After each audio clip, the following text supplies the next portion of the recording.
Hello guys and welcome back. In this video we're going to show you what we did with the SR20 Polo. If you guys wondering what we did or why the camera is on or the focus point is on the SR20 Polo today, it's because we did a few things to the Polo. So stay tuned and I will show you around.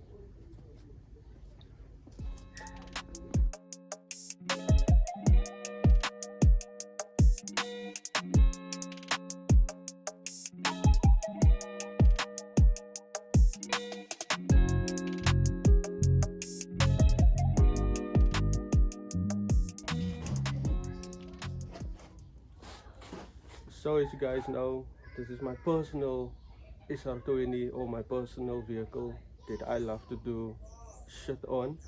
Um, just testing stuff and doing crazy stuff to a Polo that nobody has done before.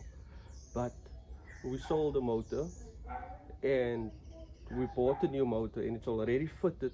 But I'm going to go truly explain how did we fit this motor inside the Polo. So my wife is gonna do the honors. She's gonna open up the bonnet and show you guys what motor we bought for the Polo project.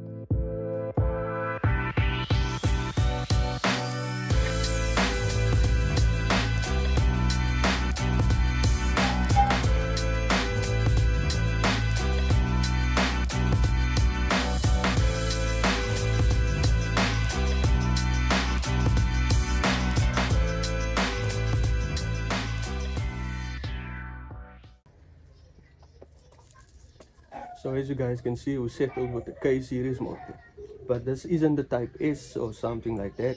It's a K28.6. It's an economical motor that you get in a CRV and in your courts as well. I have big plans for this motor because it's a low compression motor, and it only means one thing: when your motor is low compression, you can go turbo on it.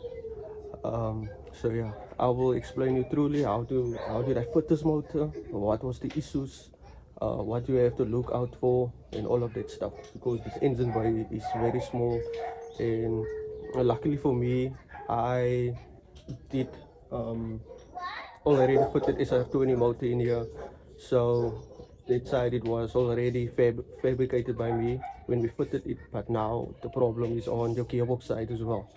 Um, so yeah. As you guys can see, the motor is already fitted in the Polo. I forgot to record that process, and it was after hours when I did all of the stuff, because I need to focus on my customers' cars and stuff as well.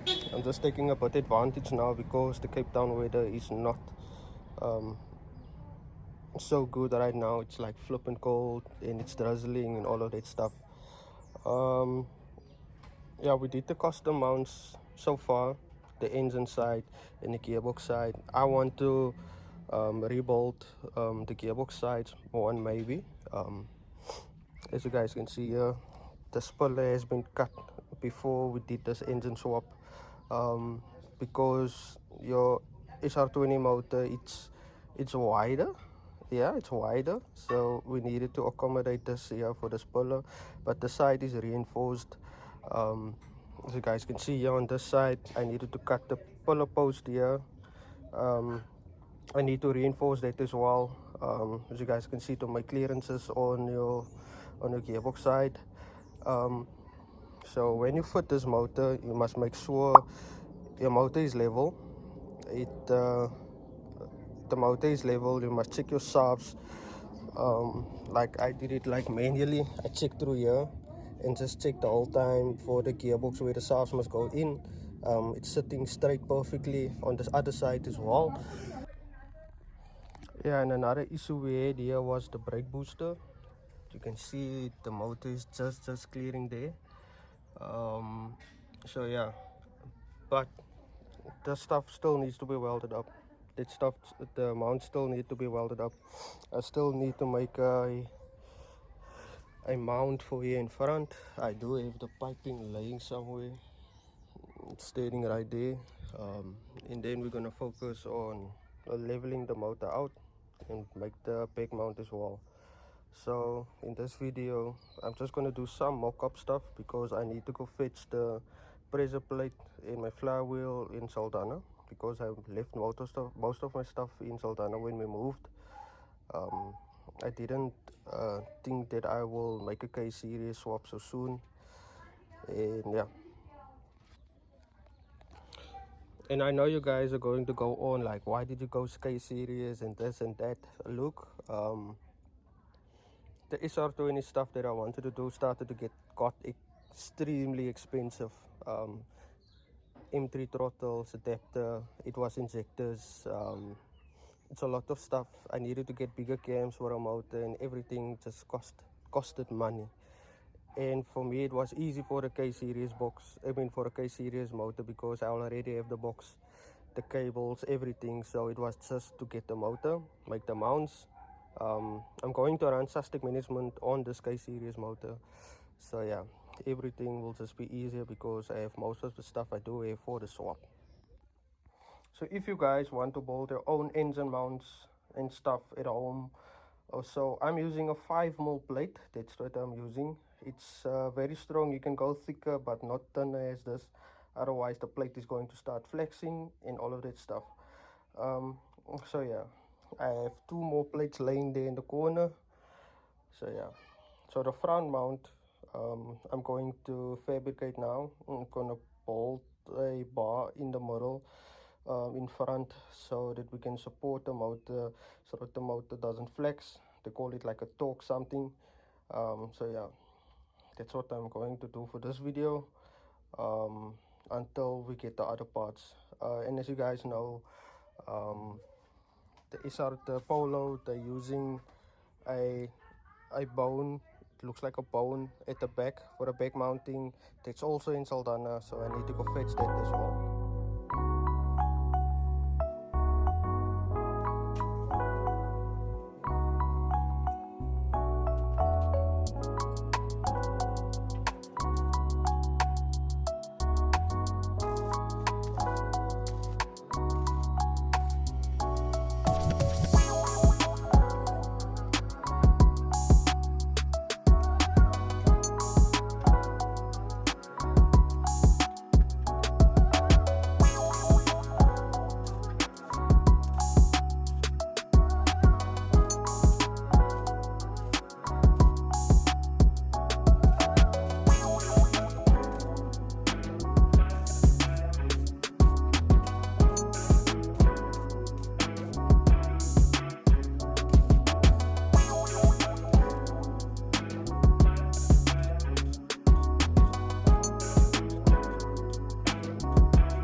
As you guys just saw now, we tacked that front brace there in front. It was meant for a Polo on the previous setup when it was still turbo and all of that stuff. So we're going to use that one. We're going to I'm using a V6 Cortina front rubber mount, engine mount. So we're going to build something like this, so that the engine can rest on while we for the torque and all of that stuff.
So as you guys can see here, we did fitted this whole front pillar here, and we made this top mount in front as well. I know it looks ugly, but it still needs to be welded up. Everything is just stick together, everything is just for mock-up. The motor still moves a little bit because I need to reinforce the side here. Plus I still need to make the back mount of the SR20, the K series Polo as well. So yeah, plus on this, when this whole thing is reinforced, I can actually put on small lugs on the bottom side, both sides, and make a traction bar from this bar from the front and to the back to the lower control arms, like all of the Hondas do. So yeah, so as you guys can see, the motor is sitting perfectly now because of this front mount. And yeah, I just can't wait to drive this on this K series Polo. So yeah.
Zei die toch? Huh?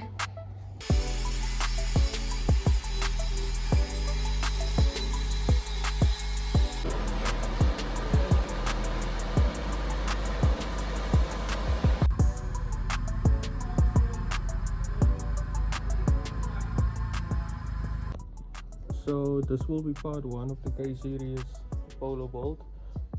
We can't do a lot because I still need to remove the motor and the gearbox. I'm only going end of this month back to Saldanha to go fix all of the other parts that I do have at home. It's the pressure plate, the starter, it's the alternator. It's a lot of stuff that I still need to get this build finished. So yeah, on the next episode we're going to focus on welding, reinforcing the body, putting the pressure plate, the flywheel and all of that small gritty stuff so that it can be mounted straight and not be removed for now, because I am planning on respraying the engine bay again, and there's more wire tucking that I need to do for wires that I don't need.